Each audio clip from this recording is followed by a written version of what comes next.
इस वीडियो में हम पढ़ेंगे बेसिक इलेक्ट्रिसिटी के MCQ फॉर्मेट वाले क्वेश्चन। पहला प्रश्न है, परमाणु में निम्न 3 प्रकार के कण पाए जाते हैं। कौन कौन से कण पाए जाते हैं? ऑप्शन दिए गए हैं। पहले में ए में ऑप्शन दिया गया है photon, proton, electron. B proton, electron, neutron. C electron, proton, ignitron. D में दिया गया है मेसॉन, फोटोन, इग्निट्रॉन। तो पहले का आंसर है बी। परमाणु में निम्न 3 प्रकार के कण पाए जाते हैं, वो है प्रोटॉन, इलेक्ट्रॉन, न्यूट्रॉन। एक तांबे के अणु में इलेक्ट्रॉन की संख्या कितनी होती है? एक तांबे के अणु में इलेक्ट्रॉन की संख्या कितनी होती है? ए ऑप्शन है 29, बी 39, सी 49, डी 59। दूसरे का आंसर है ए 29। विद्युत आवेश की मात्रा Q ज्ञात करने का क्या सूत्र है? विद्युत आवेश की मात्रा Q ज्ञात करने का क्या सूत्र है? ए ऑप्शन दिया Q बराबर करंट अपॉन टाइम। बी का ऑप्शन है Q बराबर करंट का वर्ग गुणा रेजिस्टेंस। सी ऑप्शन दिया है Q बराबर current into time. D Q बराबर voltage into current upon time. तो तीसरे का आंसर है ए Q बराबर करंट अपॉन टाइम। 1 एम्पीयर धारा 1 सेकंड तक प्रवाहित होने पर कहलाती है? 1 एम्पीयर कहलाती है। विद्युत आवेश की मात्रा की SI इकाई क्या है? इसका आंसर है एम्पियर। वोल्ट विभव का मात्रक है। वाट घंटा पावर का। कूलाम आवेश का मात्रक है। और चौथे नंबर में जो ऑप्शन दिए गए हैं, कूलाम आवेश का मात्रक है। डी ओम जो है प्रतिरोध का मात्रक है। जब विद्युत धारा पृथ्वी की ओर प्रवाहित होती है तो वस्तु का विभव क्या होता है? अगर धारा जो है पृथ्वी की ओर प्रवाहित हो रही है, इसका मतलब है कि वस्तु जो है धनात्मक है और पृथ्वी ऋणात्मक है, क्योंकि धारा का जो प्रवाह है धनात्मक से ऋणात्मक की ओर होता है और आवेश का या इलेक्ट्रॉन का जो है वो ऋण आवेश का प्रवाह जो है ऋण आवेश वस्तु से धनावेश की ओर होता है। तो इसलिए छठवें का आंसर हो जाएगा ए।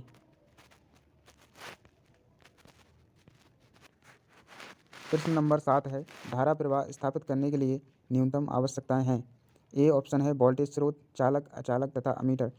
बी वोल्टेज स्रोत एवं चालक। सी वोल्टेज स्रोत एवं स्विच एवं रेजिस्टेंस। डी वोल्टेज स्रोत, स्विच एवं फ्यूज। तो 7वें का आंसर हो जाएगा वोल्टेज स्रोत और चालक।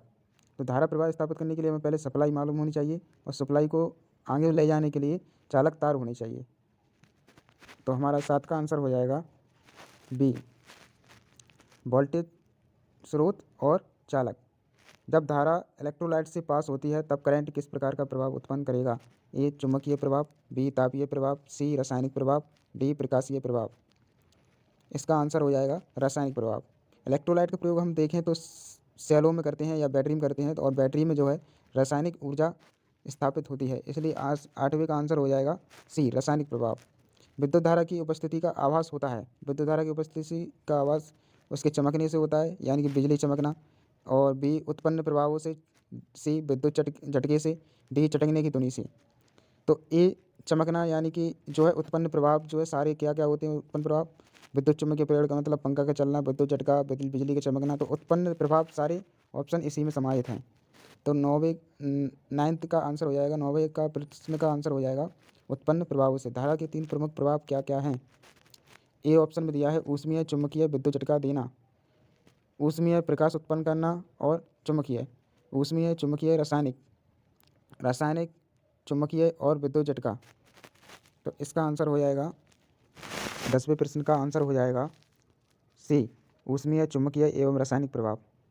11वां प्रश्न है, अकार्बनिक पदार्थों में अधिकांश रासायनिक क्रियाएं के रूप में संपन्न होती हैं? ध्रुवीकरण, बी आयनीकरण, सी चुंबकीयकरण, डी इनमें से कोई नहीं।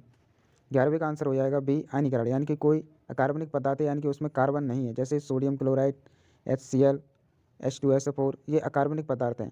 तो जब ये अपने आयन में परिवर्तन होता है इनके, तब ये रासायनिक क्रियाओं के रूप में अपनी क्रियाएं संपन्न करते हैं। तो 11वें का आंसर हो जाएगा बी आयनीकरण।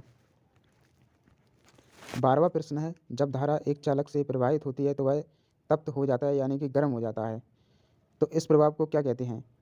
ए चुंबकीय प्रभाव, बी तापीय प्रभाव, सी रासायनिक प्रभाव, डी विद्युत स्थैतिक प्रभाव। 12वें का आंसर हो जाएगा तापीय प्रभाव। 12वें का आंसर हो जाएगा बी तापीय प्रभाव। स्पाइरल बाउंड कुंडली में जब धारा बहती है तो वह किस प्रकार की विद्युत धारा का प्रभाव उत्पन्न करती है? स्पाइरल बाउंड कुंडली का मतलब है कि कोई छड़ है उस पर हमने वायर को लपेड़ा इस प्रकार से। अब अगर हम इस वायर में से करंट को फ्लो करेंगे तो वो कुंडली किस प्रकार का प्रभाव दिखाएगी, ये प्रश्न पूछा गया है। तो इसका आंसर हो जाएगा 12वीं का, स्पाइरल बाउंड कुंडली में जब धारा बहती है तो वह चुंबकीय प्रभाव दर्शाती है। सूची 1 का सूची 2 से मिलान कीजिए। एक तरफ दिए गए हैं प्रभाव और दूसरी तरफ है उन प्रभावों का अनुप्रयोग।